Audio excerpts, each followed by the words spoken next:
آج کی شب میں قرآن عظیم کے 16 پارے مکمل ہو چکے ہیں۔ اللہ تبارک و تعالی بقیہ قرآن کے حصے کو صحیح تجوید سے پڑھنے اور آپ سب کو سماعت کرنے کی توفیق عطا فرمائے۔ عزیزان گرامی، آج سورہ مریم کی اور سورہ طٰہٰ کی تلاوت آپ نے سماعت کیا ہے۔ قرآن عظیم میں یہ ایک ہی صورت ہے جو ایک عظیم عورت کے نام پر آئی ہے، وہ سیدہ بی بی مریم رضی اللہ تعالیٰ عنہا ہیں۔ سورہ آل عمران کی تفسیر کے موقع پر میں نے عرض کیا تھا حضرت سیدہ بی بی مریم کی ولادت کا مسئلہ، اور آج پورا انہی کے نام کی ایک سورہ ہے، یہ 16ویں پارے میں، اور اس کے بعد دوسری سورہ طٰہٰ۔ یہ دونوں صورتیں بڑی اہمیت کی حامل ہیں، ان کی بڑی فضیلتیں بھی ہیں۔ خاص طور پر سورہ مریم کی تلاوت کے لیے ہمارے بعض بزرگوں نے عورتوں کو تاکیداً کہا ہے، اچھے رشتے کے لیے، صالح رشتے کے لیے جوان لڑکیاں سورہ مریم کی تلاوت کیا کریں، اللہ اس کی برکت سے نیک رشتے عطا کرے گا۔ اور خاص طور پر حاملہ عورتیں بچے کی ولادت سے پہلے آسانی وضع کے لیے، ولادت کی آسانی کے لیے سورہ مریم کی تلاوت کیا کریں۔ حضرت بی بی مریم نہایت ہی پاکیزہ خواتین میں ہیں، بلکہ دنیا کی سب سے پاک باز عورتوں میں آپ کا نام آتا ہے۔ آپ کی پرورش بیت المقدس میں ہوئی۔ جب آپ جوانی کو پہنچیں تو جوانی کو جب آپ آئیں تو ایک دن ایسا ہوا کہ جبرائیل امین علیہ السلام تشریف لائے اور یوں کہا کہ میں اللہ کی طرف سے تجھے ایک بیٹا دینے کے لیے آیا ہوں۔ حضرت بی بی مریم نے پکار کر کہا، مجھے بیٹا کیسے ہو سکتا ہے؟ اَنَّا يَكُونُ لِي غُلَامٌ وَلَمْ يَمْسَسْنِي بَشَرٌ وَلَمْ أَكُ بَغِيًّا، مجھے کیسے بچہ ہو سکتا ہے؟ آج تک مجھے کسی انسان نے چھوا بھی نہیں، کسی انسان نے مجھے، یعنی بلوغیت کے بعد کسی اجنبی مرد نے مجھے چھوا تک نہیں، وَلَمْ أَكُ بَغِيًّا، اور نہ ہی میں کوئی برے عادتوں والی عورت ہوں، تو مجھے بیٹا کیسے ہو سکتا ہے؟ تو جبرائیل امین نے کہا کہ میں تیرے رب کی طرف سے قاصد بن کر کے آیا ہوں، اور تیرا رب یہی چاہتا ہے کہ بغیر کسی انسان کے چھوئے تجھے اللہ ایک بیٹا عطا کرے۔ قال كذلك قال ربك هو علی ہین، اور حضرت جبرائیل نے کہا کہ مریم، یہ تمہارے رب کے لیے کوئی مشکل مسئلہ نہیں ہے۔ جو رب تعالیٰ بغیر ماں اور بغیر باپ کے آدم کو پیدا کر سکتا ہو، وہ صرف بغیر باپ کے ایک عیسیٰ کو کیوں نہیں پیدا کر سکتا؟ تو انہوں نے ایک پھونک ماری جبرائیل امین نے، فنفخت من روحی، نہیں، یہاں پر آیت ہے حضرت جبرائیل علیہ السلام نے ان کو پیغام سنایا کہ اللہ تعالیٰ کی طرف سے تمہیں ایک بیٹا ہوگا، اور ان پر ایک پھونک ماری اور حضرت بی بی مریم حاملہ ہو گئی۔ اسی لیے عیسیٰ علیہ السلام کا ایک لقب ہے، ان کو روح اللہ کہا جاتا ہے۔ روح اللہ کہا جاتا ہے کیوں؟ اللہ کی روح نہیں، یہ اللہ تبارک و تعالیٰ کے امر سے، حکم سے، صرف پھونک سے آپ پیدا ہوئے، صرف ایک پھونک سے۔ بی بی مریم جب حاملہ ہو گئیں، اب وہ گھبرانے لگیں۔ یہ تو پتہ ہے، جب حضرت بی بی مریم کو معلوم ہے، ان کے رب کو معلوم ہے، لیکن دنیا کیا کہے گی؟ کیا لوگ ایسے ہی مان لیں گے؟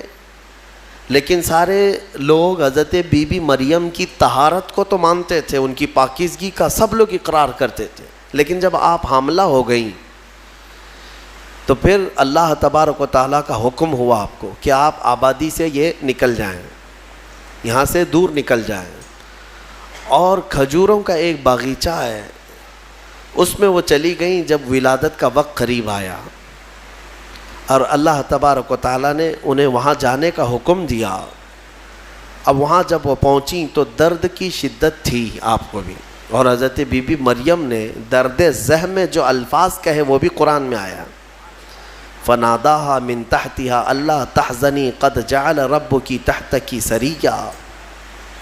وہ پکارنے لگیں اور یہ کہتی تھی یا لیتنی مت قبل ھذا وکنت نسیا منسیا, اے کاش میں اس سے پہلے مر گئی ہوتی. یہ درد جو ہوتا ہے نا بچے کی ولادت سے پہلے, یہ بہت شدید ہوتا ہے, اور عورتوں کو اسی کا اجر بھی دیا جاتا ہے. اگر بچے کی ولادت کے دوران کسی عورت کا انتقال ہو گیا تو اسے شہید کا مقام دیا جاتا ہے. وہ شہادت ہے, اس کی شہادت کا مقام ہے. درد زہ کو, یہ جو ولادت کا درد ہوتا ہے عورتوں کو, بعض حکماء نے کہا ہے, کچھ حکیموں نے, کہ روح نکلنے کے وقت 40 ایسی بڑی ہڈیاں ہیں جس سے روح نکل جاتی ہے تو موت آ جاتی ہے. 40 ہڈیوں سے جب روح نکل جائے تو موت آتی ہے. بچے کی ولادت کے وقت عورت کی 39 ہڈیوں سے روح نکل چکی ہوتی ہے. اب اس سے اندازہ کریں کہ وہ موت کے منہ میں قریب جا کر واپس آتی ہے. ایک بچے کو جنم دینا دنیا میں, یہ اللہ تبارک و تعالیٰ ہی ان عورتوں کو صبر دیتا ہے, اور وہ درد اور وہ تکلیف کو برداشت کرنے کی اللہ تبارک و تعالیٰ ہی انہیں طاقت عطا کرتا ہے, ورنہ اس درد کو سہنا ہر ایک کا کام نہیں ہے. بہرحال حضرت بی بی مریم نے اس درد کی شدت میں جو پکارا وہ قرآن میں آیا ہے, قرآن میں آیا. اسی لیے تو حدیث پاک میں بھی ملتا ہے کہ سوال ہوا میرے آقا صلی اللہ تعالیٰ علیہ وسلم سے کہ میں یا رسول اللہ اپنی بوڑھی ماں کو اپنے کندھے پر بٹھا کر حج کرا چکا ہوں, خانہ کعبہ کے ساتھ طواف, اور گرم زمین جس میں ننگے پیر میرے تلووں میں آبلے پڑ گئے ہیں, تو کیا میں نے اپنی ماں کا حق ادا کر دیا؟ حضور پاک صلی اللہ تعالیٰ علیہ وسلم کا جواب سنیں. ان سے فرمایا کہ تم نے اپنے کندھے پر اپنی بوڑھی ماں کو بٹھا کر حج کرایا, طواف کعبہ کروایا, تم اس کے حق کی بات کرتے ہو. جب تم اپنی ماں کے پیٹ میں تھے ایک جھٹکا تم نے جو لگایا تھا اس کا بھی حق نہیں ادا ہوا, کیونکہ بچہ جب گھومتا ہے پیٹ کے اندر ماں کے, ہر گھومنے کے وقت, ہر چکر کے وقت اس کا ایک الگ درد ہوتا ہے. 9 مہینے وہ بچوں کو اٹھاتی ہے. میرے عزیزو, اگر تمہارے پیٹ میں کھانا زیادہ ہو جائے تو پیٹ بھاری پڑ جاتا ہے اور آپ چل پھر نہیں پاتے, جلدی سے آپ سکون کی جگہ ڈھونڈتے ہیں کہ میں پیٹ خالی کر لوں یا ہلکا کر لوں. اور اس عورت کو, ماں کو اللہ نے 9 مہینے تک تمہارا بوجھ دیا اور وہ اٹھائے گھومتی رہتی پھرتی رہتی ہے. سیدہ بی بی مریم نے ولادت کے وقت یہ فرمایا.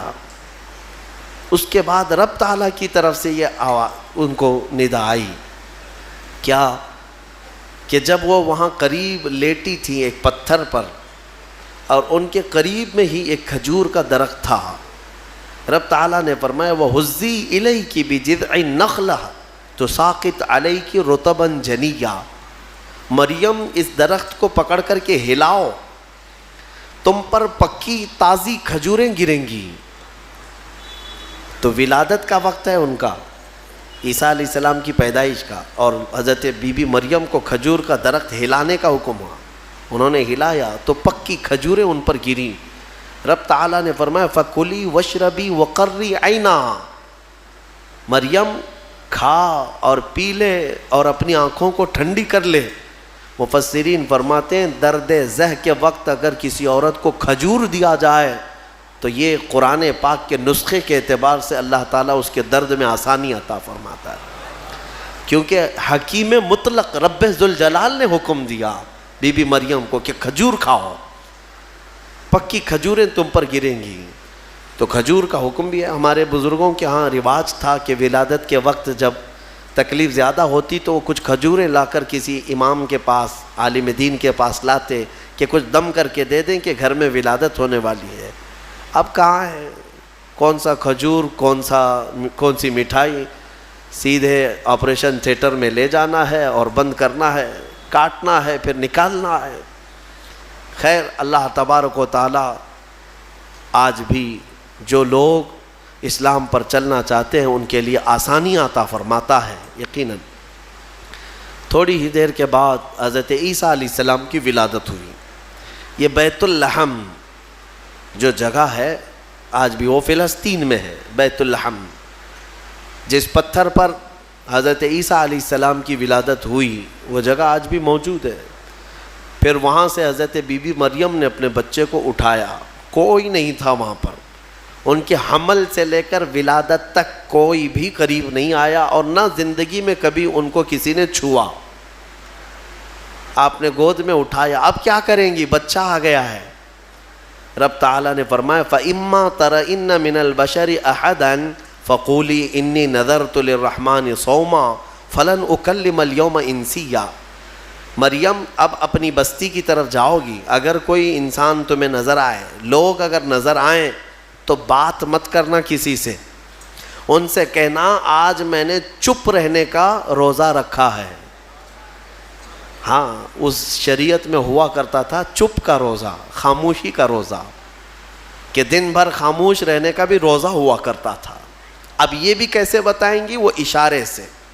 اس زمانے میں ہوتا تھا جب کوئی خاموشی کا روزہ رکھتا تو وہ اشاروں سے بات کرتا، سامنے والا سمجھ جاتا آج اس کا خاموشی کا روزہ ہے۔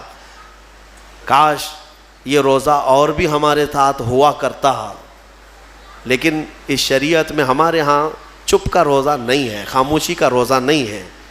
میں تو یہ سوچتا ہوں کم سے کم عورتوں کے لیے تو ہو جاتا۔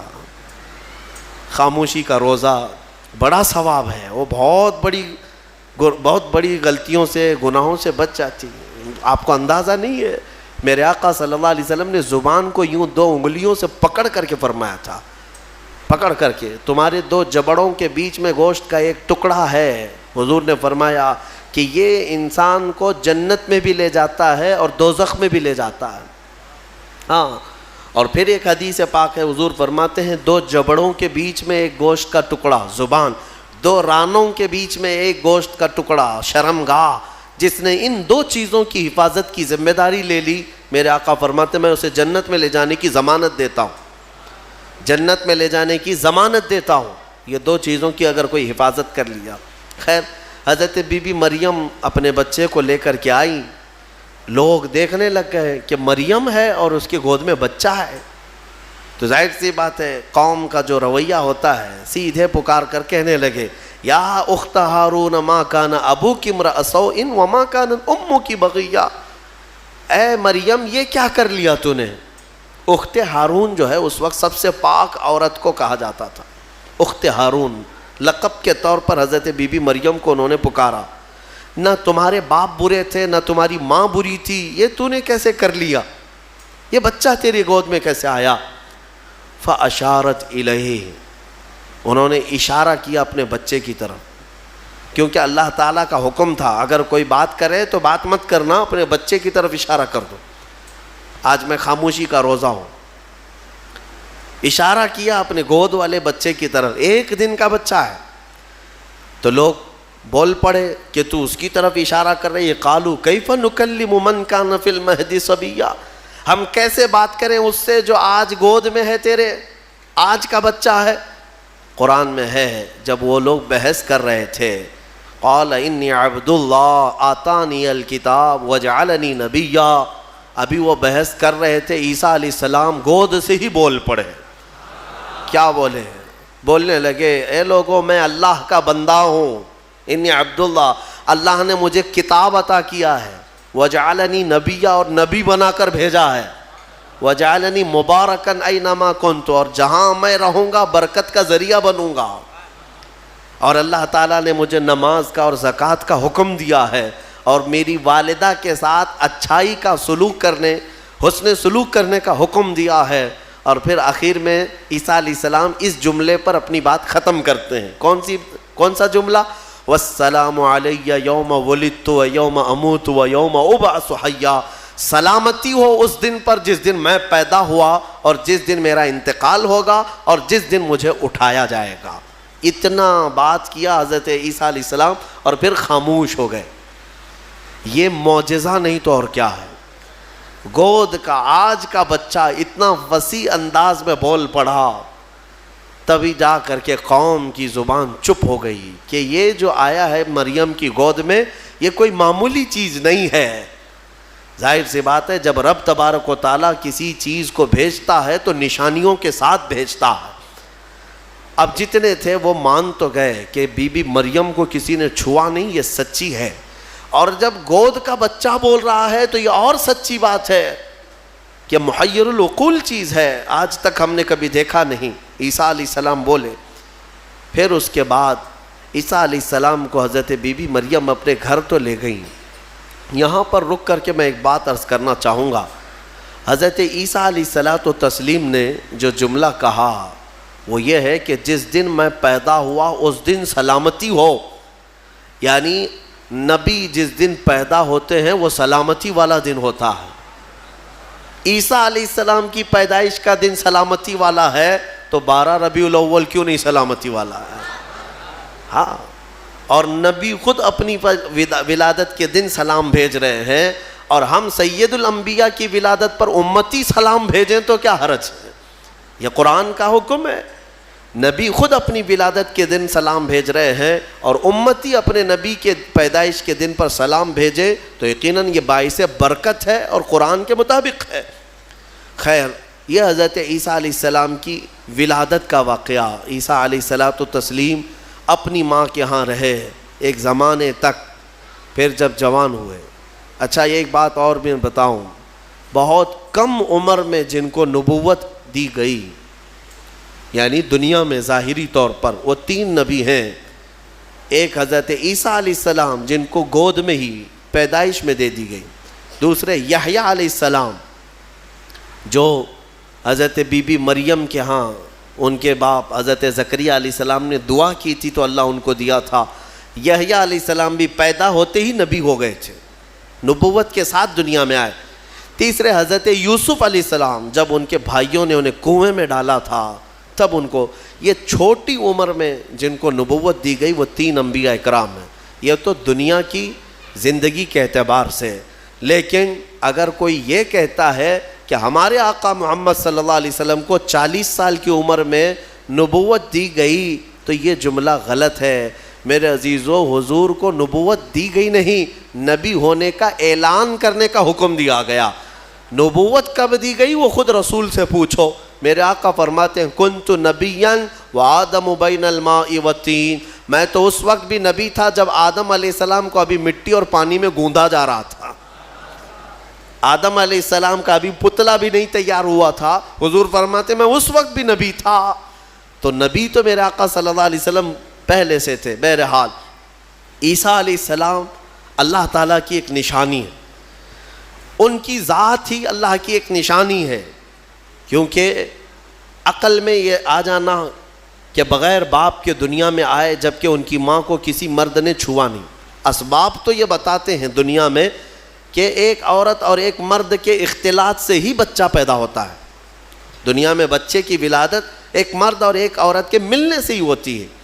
لیکن یہاں عیسیٰ علیہ السلام کی ولادت میں کوئی مرد کا اختلاط نہیں, تو عام انسانوں کے دماغ میں یہ بات نہیں آتی. تو اسباب کی طرف دیکھنے والا انکار کرتا ہے اور خالق اسباب کی طرف جو توجہ کرتا ہے وہ انکار نہیں کرتا. کیونکہ اسباب تو یہ بتاتے ہیں کہ ایک روٹی کھانے کے لیے کئی منزلوں سے سفر کرنا پڑتا ہے, لیکن میرا رحمان چاہے تو سیدھے آسمان سے دسترخوان بھی اتار سکتا ہے.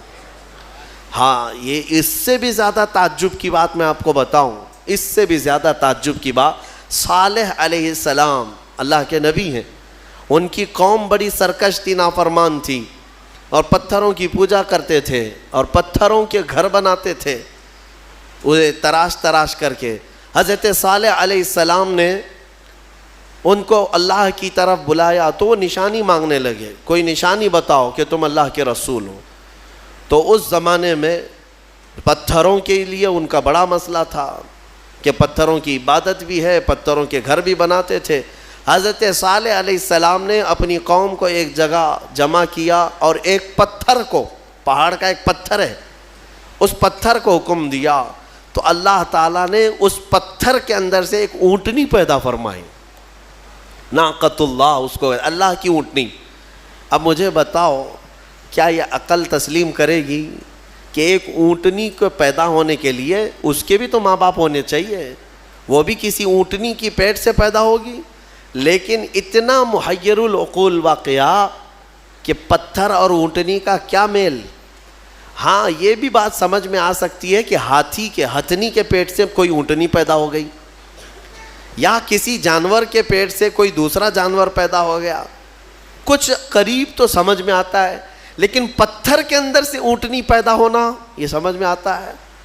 اللہ تبارک و تعالیٰ جب اپنی نشانیاں دکھانا چاہتا ہے تو اسی طرح کی معجزے اپنے نبیوں کو دیتا ہے اور ظاہر کرتا ہے تاکہ لوگ ان اللہ کے نبیوں کی حقانیت کو تسلیم کریں۔ اسی لیے ہم کہتے ہیں کہ پتھروں سے پانی کا جاری ہونا سمجھ میں آتا ہے۔ اگر تم پیاسے ہو، ہم نے کہیں پتھر میں سوراخ کر دیا اور پانی بہنے لگ گیا تو آپ پانی پی لیں گے، ہو سکتا ہے تھوڑا بہت تعجب کریں گے، تھوڑا بہت تعجب کریں گے، ہاں انہوں نے پتھر سے پانی نکال دیا، لیکن دماغ میں تمہاری یہ تو ہے کہ بہت سارے پہاڑوں میں دیکھا ہے ہم نے پتھروں کے بیچ سے پانی بہتا ہے۔ لیکن محمد الرسول اللہ صلی اللہ علیہ وسلم کے صحابہ جب پیاسے ہوئے تو پتھر سے میرے آقا نے نہیں، انگلیوں کے بیچ سے پانی جاری کر کے دکھایا ہے۔ سمجھ میں آتی ہے یہ بات؟ پتھر سے نکلنا تو سمجھ میں آتا، انگلیوں سے نکلنا، اور انگلیوں سے میرے عزیزو پسینہ نہیں کہ 2 بوند 4 بوند نکل گیا ہو پانی اور اس کو جمع کر لیا ہو، بلکہ صحابہ فرماتے ہیں اس وقت مجمع میں 1400 صحابہ تھے اور سارے صحابہ نے پیٹ بھر کر پانی پیا۔ پنجاب رحمت حضور کی انگلیوں سے جو نکلے اس پانی سے سارے صحابہ 1400 صحابہ نے پانی پیا، اپنے مویشیوں کو، جانوروں کو پلایا، اپنے برتنوں میں اور اپنے مٹکوں میں سب بھر بھی لیا۔ اور صحابی فرماتے ہیں اس وقت اگر ہم 10,000 بھی ہوتے تو وہ پانی کم نہ ہوتا، اس سے زیادہ کی تعداد بھی ہو۔ یہ جو معجزے ہیں اللہ تبارک و تعالیٰ کے، یہ نبیوں کے لیے دیے جاتے ہیں، اور یہ نشانیاں حضرت عیسیٰ علیہ الصلاۃ والتسلیم اللہ رب العزت کی کھلی نشانی تھے۔ اب آگے میں بتاتا ہوں، ایک تو ان کی پیدائش ہی نشانی ہے، ان کی ولادت ہی ایک نشانی ہے، لیکن جب آپ جوان ہوئے ہیں اور لوگوں کو اللہ کی طرف بلائے، ایک خدا کی دعوت، اس کے باوجود لوگ نشانیاں پوچھتے رہے، کیونکہ وہ یہودیوں کی جماعت میں آئے تھے۔ بنی اسرائیل میں حضرت عیسیٰ علیہ السلام پیدا ہوئے، اس وقت یہودی تھے، اور یہودی نافرمان قوم اکثر نبیوں کو جھٹلایا کرتے، یہاں تک کہ نبیوں کا قتل بھی کرنے میں ان کا بڑا ہاتھ رہا ہے۔ یہودیوں نے تقریباً 10,000 نبیوں کو قتل کیا ہے۔ ہاں، ہم اللہ کے نبیوں کو، قرآن صاف کہتا ہے وَيَقْتُلُونَ النَّبِيِّينَ بِغَيْرِ حَقٍّ وَيَقْتُلُونَ الْأَنْبِيَاءَ بِغَيْرِ حَقٍّ، ناحق یہ نبیوں کو قتل کیا کرتے تھے یہ یہودی، کیونکہ ان کی طبیعت کا اگر مسئلہ نہیں ملتا تو نبی کو مار دیتے، ان کو اپنی طبیعت کا مسئلہ چاہیے ہوتا، شریعت ان کو ویسی چاہیے جیسا وہ چاہیں۔ انبیاء کرام علیہ السلام کوئی کمپرومائز کرنے کے لیے نہیں آتے، وہ حق کے داعی ہوتے ہیں، حق کے داعی ہوتے ہیں۔ بہرحال حضرت عیسیٰ علیہ السلام جب جوان ہوئے تو آپ کو پھر سے نشانیاں پوچھی گئیں کہ آپ اللہ کے رسول ہیں، آپ اللہ کے نبی ہیں، کوئی نشانی؟ اب اللہ تعالیٰ نے آلریڈی ان کی ولادت ایک نشانی ہے، پھر ان کو معجزے عطا کیے۔ کون کون سے معجزے؟ عیسیٰ علیہ السلام کو 3 معجزے اور دیے گئے، 3 معجزے۔ وہ کیا تھے؟ عیسیٰ علیہ السلام خود اپنی زبان میں فرماتے ہیں، جس کو قرآن میں اللہ تبارک و تعالیٰ نے بیان فرمایا، کیا ہے؟ احیی الموتى باذن اللہ، ابرئ الاکمہ والابرص واحیی الموتى باذن اللہ، اور ایک ہے وانبئکم بما تاکلون وما تدخرون فی بیوتکم۔ 3 معجزے، توجہ چاہتا ہوں، عیسیٰ علیہ السلام کو 3 معجزے دیے گئے۔ پہلا معجزہ، کوڑ کی بیماری والے، سفید داغ والے کوئی بھی بیمار آئیں، عیسیٰ علیہ السلام اپنا ہاتھ رکھتے تو صحیح ہو جاتا۔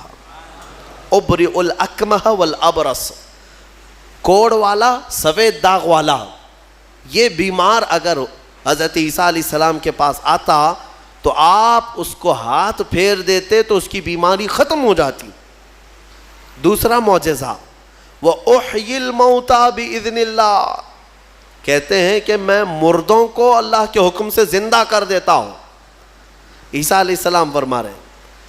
عیسیٰ علیہ السلام کا معجزہ یہ تھا کہ اگر وہ کسی قبر کو ٹھوکر مارتے تو قبر سے مردہ زندہ کھڑا ہو جاتا. مرنے کے بعد دوبارہ زندہ کرتے عیسیٰ علیہ السلام. کبھی کبھار مٹی کے پرندے بناتے، ان میں پھونک مارتے تو وہ اڑنے لگتے تھے. ہاں، مٹی کے پرندوں کو پھونک مارتے تو وہ اڑنے لگتے زندہ ہو کر. 2 معجزے ہو گئے. تیسرا معجزہ اہم ہے. عیسیٰ علیہ السلام فرماتے ہیں وَأُنَبِّئُكُم بِمَا تَأْكُلُونَ وَمَا تَدَّخِرُونَ فِي بُيُوتِكُمْ، تم اپنے گھروں میں بیٹھ کر جو کچھ بھی کھاتے ہو اور جمع کرتے ہو، عیسیٰ علیہ السلام فرماتے میں یہیں بیٹھ کر کے سب بتا دیتا ہوں، ساری چیزوں کی میں خبر دیتا ہوں. عیسیٰ علیہ السلام کا معجزہ یہ تھا کہ تم اپنے گھروں میں جو کھاتے ہو جمع کرتے ہو سب کی خبر عیسیٰ علیہ السلام کو ہے. یہ ظالم نادان جو میرے نبی کے علم غیب کا انکار کرتے ہیں، قرآن پڑھا بھی ہے کہ نہیں پڑھا؟ عیسیٰ علیہ السلام جو بنی اسرائیل کے نبی ہیں، جو بعد میں حضور کی امت میں آئیں گے آسمانوں سے، اور آئیں گے حضور کی امت، حضور پاک صلی اللہ تعالیٰ علیہ وسلم کی امت میں رہیں گے.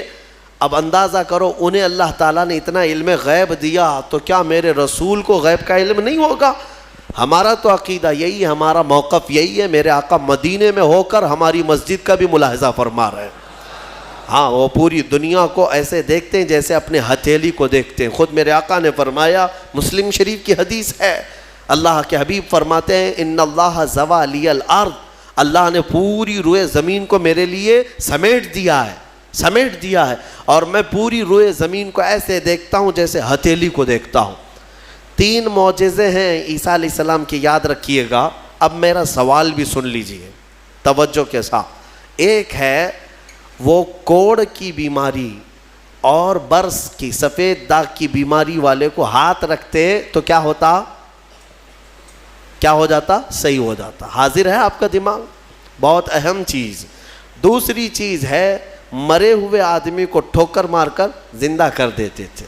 چلے 2 ہی پر ہم بات کرتے ہیں. یہ بیماریوں سے شفا دینا کس کا کام ہے؟ عقیدہ تو یہی ہے نا، اللہ کا کام ہے. پھر سوال تو یہاں ان لوگوں کے لیے بھی بن پڑتا ہے جب ہم اپنے مصطفیٰ کے لیے کہتے ہیں یا رسول اللہ شافی و نافی ہو تم، وافی و کافی ہو تم، درد کو کر دو دوا، تم پہ کروڑوں درود. ارے یہ بریلوی شرک کر رہا ہے. رسول کو کہہ رہا ہے شافی ہیں، رسول کو کہہ رہا ہے کافی ہیں. رسول شفا دیں گے؟ جب ہم درود تاج میں پڑھتے ہیں دافع البلاء والوباء والقحط والمرض والالم، ہمارے رسول بلاؤں کو دفع کرنے والے، وباؤں کو دفع کرنے والے، درد کو دور کرنے والے، ہر کرب سے آزاد کرنے والے. ہم پڑھتے ہیں درود میں تو اس پر کچھ لوگوں کا پیٹ درد ہوتا ہے اور کہتے ہیں کیسے تم رسول کو کہہ رہے ہو کہ وہ بیماریوں سے دور کرنے والے ہیں، وہ کیسے دور کر سکتے ہیں؟ ان سے میرا سوال یہ، قرآن کی کوئی آیت پڑھا بھی ہے یا نہیں؟ عیسیٰ علیہ السلام خود کہہ رہے ہیں کوڑ کی بیماری اور برس کی بیماری والے کو میں ہاتھ رکھ دوں تو صحیح ہو جاتا ہے. عیسیٰ علیہ السلام ہاتھ رکھ دیں تو صحیح ہو جاتا ہے. اچھا، اس سے بھی بڑی چیز زندگی دینا اللہ کا کام، موت دینا اللہ کا کام، یہ اللہ تبارک و تعالیٰ کی قدرت میں ہے. اور مرنے کے بعد دوبارہ اٹھانا یہ تو اور بڑی بات ہے، یہ اللہ کی قدرت میں ہے. اور وہ کام عیسیٰ علیہ السلام کہہ رہے ہیں کہ میں مردوں کو زندہ کرتا ہوں. میرے عزیزو، اب یہ شرک نہیں ہوا؟ عیسیٰ علیہ السلام کے بارے میں اگر کوئی عقیدہ رکھے گا کہ وہ مردوں کو زندہ کرتے تھے تو شرک ہو جائے گا. کچھ لوگوں کے فتوے کے حساب سے تو شرک ہے، کیونکہ وہ رسول کے واقعات کو نہیں مانتے. غوث پاک نے اگر کسی مردے کو زندہ کیا تو کہتے ہیں یہ جھوٹی کہانیاں ہیں. ہاں، یہ کیسے ہو سکتا ہے؟ یہ صرف اور صرف اللہ رب العزت کا کام. پھر قرآن جو عیسیٰ علیہ السلام کے بارے میں بتا رہا ہے، کیا عیسیٰ خدا ہیں؟ عیسیٰ علیہ السلام خدا ہے؟ یہاں ایک نقطہ سمجھ کر کے چلو. اللہ رب العزت یقیناً قادر مطلق ہے، رزاق وہی ہے، خالق وہی ہے، شافی وہی ہے، لیکن اگر وہ اپنی طاقت کسی محبوب رسول یا نبی کو شفا دینے کی طاقت دے دے، دوبارہ زندہ کرنے کی طاقت دے دے، یا بیماریوں سے دور کرنے کی طاقت دے دے، تو اس میں کسی کے پیٹ درد ہونے کی ضرورت نہیں. مولا جسے جو چاہے وہ مقام عطا فرمائے. یہ شرک بھی نہیں ہے، اللہ جسے جو چاہے وہ عطا فرمائے. اسی لیے ہمارا موقف یہ ہے الحمدللہ کہ ہم مانتے ہیں کہ رسول پاک صلی اللہ تعالیٰ علیہ وسلم بیماریوں کو دور کرتے تھے، لیکن ہم انہیں خدا نہیں مانتے. جیسے عیسیٰ علیہ السلام اللہ کی عطا سے بیماروں کو شفا کرتے تھے، میرے مصطفیٰ بھی اللہ کی عطا سے بیماروں کو شفا کرتے ہیں. اور اسی لیے ہم مانگتے بھی ہیں میرے آقا کی بارگاہ میں، ہمیں بزرگوں نے سکھایا ہے. بلکہ ایک حدیث بھی میں آپ کو بتا دوں. ایک صحابی آئے اور ان کے بھائی کا پیٹ درد کر رہا تھا، بہت تکلیف تھی.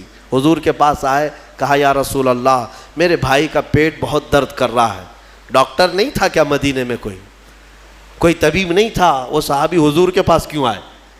اس لیے کہ صحابہ کو معلوم تھا کہ یہ شفا خانہ ہے، یہاں سے جو حکم ہوگا اس میں شفا ہے. حضور اکرم صلی اللہ تعالیٰ علیہ وسلم نے فرمایا جاؤ اپنے بھائی کو شہد چٹاؤ، اسقیہ عسلا، اسے شہد چٹاؤ. وہ گئے، شہد چٹایا تو جلاب لگ گئے، یعنی بہت زیادہ لوز موشن شروع ہو گئے. وہ دوسرے دن بھاگے آئے، کہا میں نے تو کل شہد چٹایا لیکن وہ زیادہ اس کا درد بڑھ گیا اور موشن شروع ہو گئے، یعنی جلاب ہو گئے، دست آ رہے. تو حضور پاک صلی اللہ علیہ وسلم نے دوسرے دن پھر کیا دوا فرمائی؟ کہا اسقیہ عسلا، جاؤ اس کو پھر شہد چٹاؤ. پھر سے شہد چٹاؤ. ایک دوا سے اگر فائدہ نہ ہو تو آپ پھینک دیں گے. اور وہ صحابی دوسرے دن پھر گئے، اپنے بھائی کو کہا آج پھر شہد کھاؤ. پھر انہوں نے شہد کھایا تو آج تو ایسا ہوا کہ ان کا بستر خراب ہو گیا، اٹھنے بیٹھنے کی طاقت نہیں تھی، اتنے زیادہ دست ہونے لگے. شہد جیسی کھا رہے بڑھتا جا رہا ہے. تو کوئی آ کے یہ تو کہہ سکتا تھا کہ ریئیکشن ہو رہا ہے، دوا بدل دیں. تیسرے دن آئے وہ صحابی، کہا یا رسول اللہ اب تو اور حالت بری ہو گئی، بہت زیادہ تکلیف پہ ہے. تیسرے دن میرے آقا صلی اللہ علیہ وسلم نے فرمایا جا اپنے بھائی کو شہد چٹا. تیسرے دن بھی اس صحابی نے کہا یا رسول اللہ شہد چٹاؤں؟ کہا ہاں، تیرے بھائی کا پیٹ جھوٹ بول رہا ہے، اللہ کا نبی سچ بول رہا ہے. وہ گئے تیسرے دن شہد چٹایا. تیسرے دن جب شہد چٹایا تو نہ جلاب ہے نہ درد ہے، بلکہ پہلے سے بہتر صحت ہے، صحت و تندرستی پہلے سے بہتر ہے. وہ آئے میرے عزیزوں، کہنا یہ تھا کہ حضور پاک صلی اللہ تعالیٰ علیہ وسلم نے پھر ارشاد فرمایا کہ تمہارے بھائی کو شہد کی جو تجویز کی گئی تھی وہ اللہ تبارک و تعالیٰ کے حکم سے ہے کہ شہد میں اللہ نے شفا رکھا ہے. اب وہ گڑبڑ کیوں ہو رہی تھی؟ ایک بار چٹانے کے بعد اور گڑبڑ. شیطان اس طرح سے کرواتا ہے تاکہ تمہارا عقیدہ رسول کی بات پر نہ رہے، اور اگر تم جمے رہ گئے اسی بات پر تو شفا تو اللہ ہی کی طرف سے آئے گی. بسا اوقات ایسا ہوتا ہے کہ کچھ لوگ ہم سے آ کر کے کہتے ہیں کہ حضرت کوئی وظیفہ دے دیجئے. وظیفہ دیے، جو کام تھا وہ بھی چھوٹ گیا. آپ نے جو دیا اس سے ریئیکشن ہو گیا ہے. اکثر لوگوں کو ایسا لگتا ہے ہمارے پاس وظیفہ لیتے ہیں، تعویذ لیتے ہیں، 2 دن کے بعد پھر بولتے ہیں کہ حضرت ابھی تک کچھ ہوا نہیں ہے. تو کیا ہمارے پاس موسیٰ علیہ السلام کی چھڑی ہے کہ ابھی ماریں گے تمہاری دکان کھل جائے گی، بازار میں تمہارا انبار لگ جائے گا؟ صبر بھی تو کوئی چیز ہے. آپ جن چیزوں کو تجویز کیا جاتا ہے علماء ربانیین کی طرف سے احادیث کے ذریعے سے، اس پر صبر ہوگا، اللہ تبارک و تعالیٰ تمہیں آزمائے گا، اور اگر تم کھرے اتر گئے تو انشاءاللہ ساری برکتیں تمہیں اللہ عطا فرمائے گا. ایک چیز دوسری، ایک صحابی آئی حضور کے پاس، ان کا بیٹا گونگا تھا، بولتا نہیں تھا، 8 سال کا یا 9 سال کا بچہ تھا، پیدائشی، بولتا نہیں تھا. حضور کے پاس لائی اور کہا کہ حضور یہ میرا بچہ بولتا نہیں ہے، اسے کچھ فرما دیں. بولنے کی طاقت دینا اللہ کا کام ہے. وہ صحابیہ حضور کے پاس کیوں آئی؟ شرک کرنے آئی تھی؟ نعوذ باللہ من ذالک. صحابہ کا عقیدہ یہی تھا، بخدا خدا کا یہی ہے در، جو بریلی کے امام نے ہمیں سکھایا ہے. بخدا خدا کا یہی ہے در، نہیں اور کوئی مفر مقر، جو وہاں سے ہو یہیں آ کے ہو، جو یہاں نہیں تو وہاں نہیں. ہاں وہ آئی اور حضور کے پاس لے آئی. حضور پاک صلی اللہ تعالیٰ علیہ وسلم نے ان کو، اس بچے کو کیا دعا دی، کیا دوا دی، کیا وظیفہ دیا؟ کچھ نہیں. سامنے بٹھایا، بچہ سامنے آیا. رسول کریم صلی اللہ تعالیٰ علیہ وسلم نے اس بچے کا نام لے کر کے کہا کہ قل من انا، اے بچے بول میں کون ہوں. سوال حضور نے فرمایا، وہ گونگا پیدائشی بول پڑا، اشہد انک محمد رسول اللہ، میں گواہی دیتا ہوں کہ آپ محمد اللہ کے رسول ہیں. مجھے بتاؤ. اسی لیے ہمارے امام اعلیٰ حضرت فاضل بریلوی رضی اللہ تعالیٰ عنہ نے فرمایا ہے، آنکھ عطا کیجئے اس میں ضیاء دیجئے، جلوہ قریب آ گیا تم پہ کروڑوں درود. ہم مانگتے حضور کی بارگاہ میں ہیں تو یہ صحابہ کا ہی عقیدہ ہے. میرے عزیزوں، میں نے عیسیٰ علیہ الصلوۃ والتسلیم کے ان واقعات سے یہ ثابت کرنے کی کوشش کی ہے کہ الحمدللہ اہل سنت و جماعت کا جو موقف ہے وہ قرآن و حدیث کے مطابق ہے. کوئی گمراہ نہ ہو اور نہ ہی گمراہیوں میں آئے، الحمدللہ. اب میں یہاں پر بات ختم کرتا ہوں تفسیر کو. عیسیٰ علیہ السلام کے ان معجزوں کو دیکھ کر بہت سے ایمان بھی لائے، بہت سے ایمان بھی لائے، اور آپ کی ایک جماعت بڑھتی گئی. آپ کے 4 شاگرد مشہور ہوئے. ویسے آپ کے جو حواریین ہیں، جو اصحاب ہیں، جو آپ کے صحابہ تھے، ان کو حواریین کہا جاتا ہے. وہ 12 لوگ تھے. ان 12 میں 4 مشہور ہیں جن کے ناموں سے انجیل ہے آج بھی. متی، لوقا، یوحنا، مرقس. یہ عربی نام ہے، ان کو انگلش میں الگ الگ کہا جاتا ہے، جان، میتھیو. یہ جو بائبل میتھیو، بائبل جان، یہ سب جو ہیں انہی 4 شاگردوں کے نام ہیں. عیسیٰ علیہ السلام کے بڑے فرمانبردار، بڑے وفادار تھے، اور انہی صحابہ سے ان کا دین پھیلا. مذہب عیسائیت، یا جس کو آپ یہ سمجھ لیں عیسیٰ علیہ السلام کا جو دین تھا وہ دین اسلام کے عقائد سے مختلف نہیں تھا. اس دین میں بھی اللہ کو ایک مانا جاتا، اور عیسیٰ علیہ السلام کو اللہ کا بندہ اور ان کا رسول، اللہ کا رسول. یہ دین اسی طرح چلتا رہا اور اسی کی تبلیغ بھی ہوتی رہی. لیکن یہودیوں کو یہ بات نہ بھائی. یہودی اس وقت سے عیسیٰ علیہ السلام پر الزام لگاتے تھے، ان کی ماں کو گالیاں دیتے تھے، بی بی مریم پر تہمت رکھتے تھے، ناپاکی کی تہمت لگاتے تھے یہ یہودی. عیسیٰ علیہ السلام کا ایک وقت ایسا بھی آیا کہ یہودیوں کے نرغے میں، کیونکہ یہودی بڑے ہی فتین اور پلان کرنے والے، منصوبہ کرنے والے لوگ، عیسیٰ علیہ السلام کے قتل کا منصوبہ بنا لیا. اور اس قتل کے منصوبے سے وہ آخری دن تھا عیسیٰ علیہ السلام کا، جس گھر میں عیسیٰ علیہ السلام ایک باغیچے میں اپنے شاگردوں کے ساتھ رہے، ان کو تعلیمات دی اور سب کو رخصت کیا اور کہا آج کے بعد میں تم سے ملاقات نہیں کروں گا، تم دین حق پر قائم رہنا.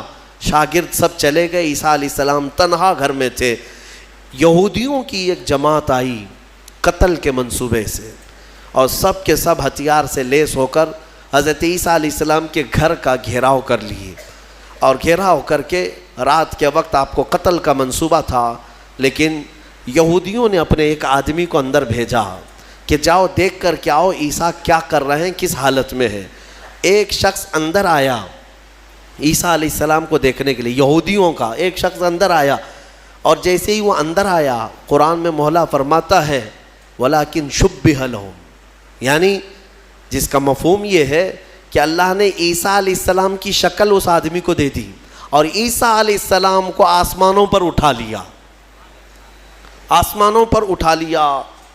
بر رفعہ اللہ الیہ، قرآن میں اللہ فرماتا ہے اللہ نے ان کو اپنی طرف اٹھا لیا. عیسیٰ علیہ السلام آج بھی زندہ ہیں، آسمانوں پر باقی ہیں. اب وہ شخص اندر آیا، بہت دیر تک وہ باہر نہیں آ رہا تھا، تو یہودی باہر جو کھڑے تھے وہ پریشان تھے کہ ہمارا جو آدمی گیا ہے وہ آیا نہیں ابھی تک. اس کے بعد سبوں نے کہا چلو کہاں اس کو دیکھیں گے، حملہ کرتے ہیں. سب کے سب گھس گئے اور اندر جو شخص تھا وہ عیسیٰ علیہ السلام کی شکل کا دکھ رہا تھا، اسی کو پکڑ کر لائے، اس کو خوب مارا اور پھر لا کر کے باہر سولی پر چڑھا دیا، سولی پر چڑھا دیا، صلیب پر، اور پھانسی دے دی. پھانسی دینے کے بعد پھر ان کو یاد آیا ہمارا آدمی کہاں گیا جو ڈھونڈنے کے لیے گیا تھا. تو وہ کچھ لوگ تھے جو جانتے تھے پاؤں جو نیچے سے تھے وہ نہیں بدلے تھے، اللہ نے اس کی اصلی شکل پر ہی رکھا تھا. تو کچھ لوگوں نے پاؤں دیکھ کر کے کہا یہ تو ہمارا آدمی ہے، اس کے پاؤں تو ہمارے آدمی کی طرح ہے. لوگوں نے کہا اگر یہ ہمارا آدمی ہے تو پھر عیسیٰ کہاں گئے، عیسیٰ اس گھر سے کہاں گئے؟ ان کو ہم نے اندر جاتے دیکھا ہے، اندر ہم نے گھیرا کیا ہے، وہ کہاں گئے؟ اسی شک میں رہ گئے یہ عیسیٰ ہے کہ ہمارا آدمی ہے. کچھ کہتے ہمارا آدمی ہے، کچھ کہتے نہیں عیسیٰ ہے. اسی چکر میں رہ گئے یہ لوگ، ان کو پتہ ہی نہیں تھا کہ عیسیٰ علیہ السلام کہاں گئے. ظاہر سی بات ہے عیسیٰ علیہ السلام جب آسمانوں پر اٹھا لیے گئے، اب اگر یہ خبر کوئی دے گا تو کوئی اللہ کا نبی ہی دے گا نا، کوئی نبی ہی دے گا، غیب کی خبر کون دے گا؟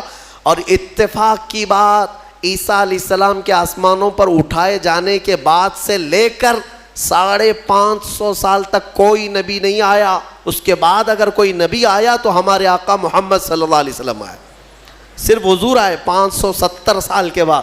میں آپ کو بتاتا ہوں ان یہودیوں کے چکر کو اور عیسائیوں کے چکر کو بھی، عیسائی بیچارے ان کو خود کو بھی نہیں معلوم تھا کہ ہمارے نبی کہاں ہیں. بعض کا عقیدہ یہ بن گیا کہ ہمارے نبی کو سولی پر چڑھا دیا گیا، اسی لیے آج بھی وہ لوگ صلیب ڈال کر کے گھومتے رہتے. ایک جماعت اس میں یہ بن گئی، ایک جماعت یہ کہنے لگی ہمارے نبی کو یہودیوں نے صلیب پر چڑھا دیا، پھانسی پر چڑھا دیا، اور اس پر پھر عقیدے گڑنے لگ گئے. عقیدے کیا کیا گڑ لیا کہ ہمارے نبی نے جو پھانسی پر چڑھ کر کے قربانی دی ہے، بلیدان دیا ہے، وہ ہم سب کے گناہ معاف کرانے کے لیے قربانی دی ہے. تو اب یہ جتنے چاہے گناہ کرتے رہے، خوب شراب پئیں، خوب ناچیں، کیونکہ وہ سولی پر چڑھ کر کے سب معاف کرا دیے. یہ ایک جماعت نے اس میں عقیدہ گڑھ لیا اور عیسائیوں کی ایک جماعت اسی پر چلتی رہی. ایک جماعت پھر بھی حق پر رہی جو عیسیٰ علیہ السلام کے چاروں شاگرد تھے. انہوں نے کہا نہ ہمارے نبی کو سولی پر چڑھایا گیا ہے، نہ ہمارے نبی نے ہمارے لیے قربانیاں دی ہیں، یعنی کہ وہ پھانسی پر چڑھ کر کے سب کے گناہ معاف کرائے، بلکہ ان کا عقیدہ تھا کہ اللہ رب العزت نے عیسیٰ علیہ السلام کو اپنے جلوں میں رکھا ہے. وہ کہاں ہے وہ اللہ بہتر جانے اور عیسیٰ جانے. ایک وقت آئے گا جب عیسیٰ کی حقیقت لوگوں کو معلوم ہوگی. یہ ایک حق جماعت ہمیشہ کہتی رہی اور اسی پر وہ لوگ باقی رہے. پھر اس میں فرقے بھی ہوئے، عیسائیوں میں بہت سارے فرقے بھی ہوئے، 70 سے زیادہ فرقے ہوئے، الگ الگ عقیدے. اور یہ فرقے بھی کس نے بنائے؟ یہودیوں نے بنائے. ان کے اندر گھس کر کے الگ الگ ان کے دماغ چینج کیے. پھر ٹرائنیٹی کا عقیدہ آ گیا کچھ عیسائیوں میں کہ عیسیٰ خدا کے بیٹے ہیں، مریم خدا کی بیوی ہے.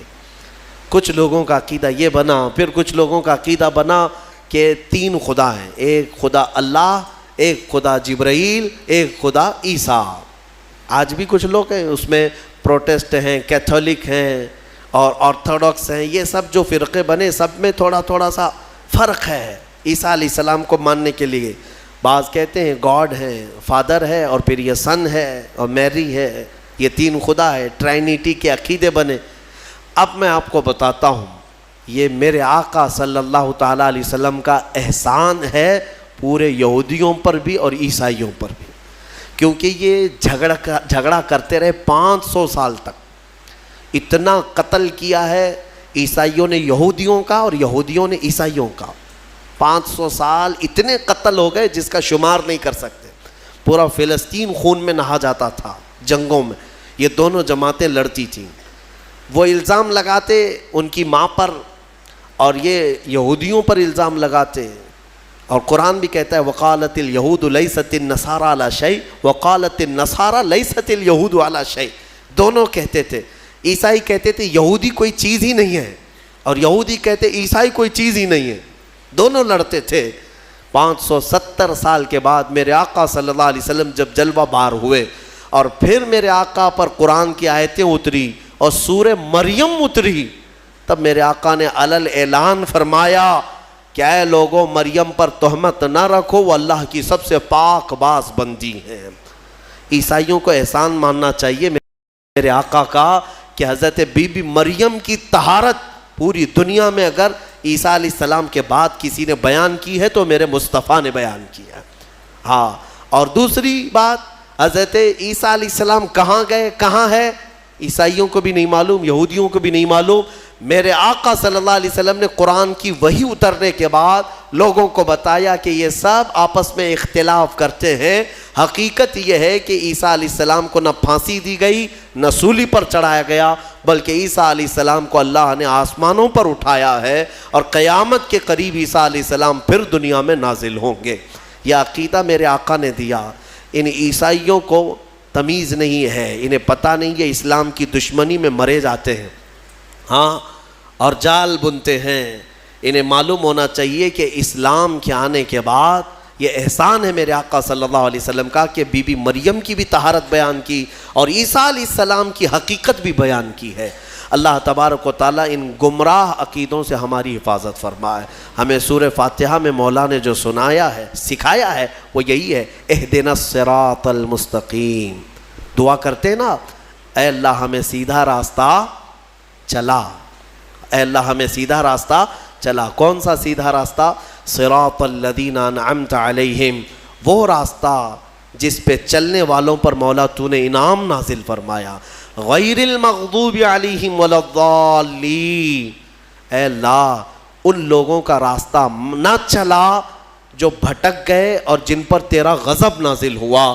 اب تفسیر پڑھیں گے تو آپ کو پتہ چلے گا کہ یہ دونوں کون ہیں جن پر اللہ کا غضب ہوا اور جو بھٹک گئے۔ جن پر غضب ہوا وہ یہودی ہیں اور جو بھٹک گئے وہ عیسائی ہیں۔